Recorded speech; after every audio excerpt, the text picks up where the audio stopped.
네, 청와대 요청에 북한이 어떤 대답을 할지는 기다려봐야 할 텐데요. 만약 공동조사가 이뤄진다면 검증해야 할 남북의 엇갈리는 설명은 뭔지, 또 우리 군은 어떤 근거를 토대로 이 사건 경위를 파악했던 건지 취재기자와 짚어보겠습니다. 이한기 기자가 나와 있습니다. 자, 이 기자, 먼저 이 질문부터 드리겠습니다. 남북 공동조사가 이뤄진다면 어떤 부분들을 조사하게 될까요? 네, 우선 공무원 A씨의 시신을 찾는 작업이 가장 빠르게 진행될 걸로 보입니다. 시신 훼손 여부와 관련해서 남과 북 중에 어느 쪽 주장이 맞는지 확인이 필요하기 때문인데요. 또 A씨가 월북 의사를 밝혔는지, 그리고 사살 명령을 내린 게 정말 현장 지휘관인 정장이었는지 등도 조사를 통해 밝혀져야 할 부분입니다. 예, 그런데 우리 군은 공무원 A씨가 월북 의사를 밝혔는데도 사살됐고, 또 그 이후에 북한군이 시신을 훼손하기까지 했다. 이렇게 구체적으로 밝히고 있잖아요. 분명 그 근거가 있을 텐데요. 네, 군과 정보당국은 이런 정보들을 시긴트, 그러니까 감청을 통해 확인한 걸로 보입니다.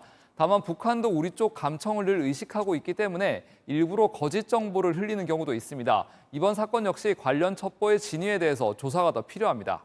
네, 그런데 그 시신 훼손과 관련해서는 감청이라고 한다면 듣는 건데 불꽃을 목격했다 이렇게 뭔가 본 듯한 정보도 있지 않았습니까? 네, 그렇습니다. 시신 훼손과 관련해서는 우리군 열상 감시 장비 TOD라고 하는데요. 이런 TOD나 CCTV 같은 영상 장비에 포착된 걸로 알려지고 있습니다. 국방장관도 A씨가 타고 있던 부유물과 관련해서 직접 본 것처럼 말하기도 했는데요. 한번 들어보시겠습니다.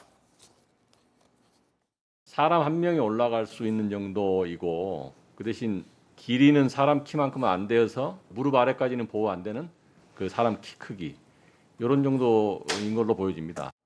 예, 그리고 또 보통 북한과 비선 상황이 생기면 미국 쪽 정보도 같이 좀 공유하지 않습니까?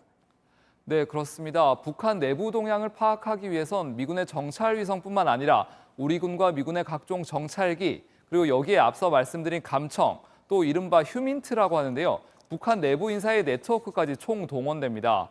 A씨가 피격된 지난 22일에도 전 세계에서 단 3대뿐이라는 미군의 코브라볼 정찰기와 함께 우리 군 피스아이로 추정되는 조기 경보기가 서해상에서 포착되기도 했습니다.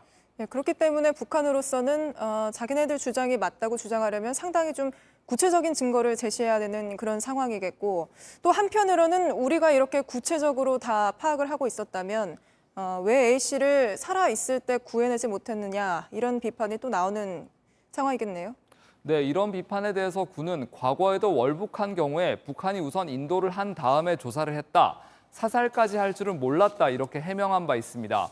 하지만 이런 해명에도 정보력은 과시하면서도 A씨를 구하지는 못한 군의 대응에 대해선 비판이 계속 이어질 전망입니다. 예, 알겠습니다. 여기까지 듣겠습니다. 이한계 기자였습니다.